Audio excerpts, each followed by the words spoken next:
حضرت عبداللہ رضی اللہ عنہ سے روایت ہے، انہوں نے کہا، ایک آدمی نے پوچھا، اے اللہ کے رسول، اللہ کے ہاں سب سے بڑا گناہ کون سا ہے؟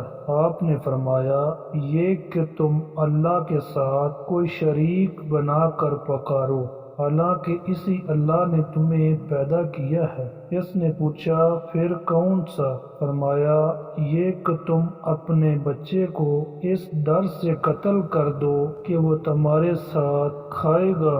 اس نے پوچھا، پھر کون سا؟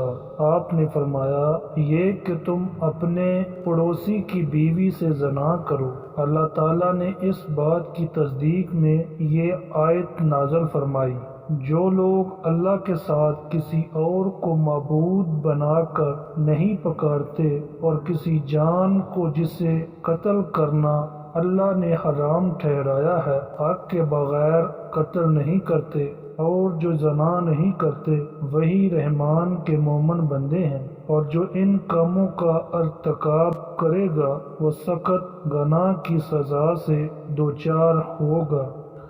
رسول اللہ صلی اللہ علیہ وسلم نے فرمایا، آدمی کا اپنے والدین کو گالی دینا کبیرہ گناہوں میں سے ہے۔ صحابہ کہنے لگے، اے اللہ کے رسول، کیا کوئی آدمی اپنے والدین کو گالی دیتا ہے؟ فرمایا، ہاں، انسان کسی کے باپ کو گالی دیتا ہے تو وہ اس کے باپ کو گالی دیتا ہے، جب یہ کسی کی ماں کو گالی دیتا ہے تو وہ اس کی ماں کو گالی دیتا ہے۔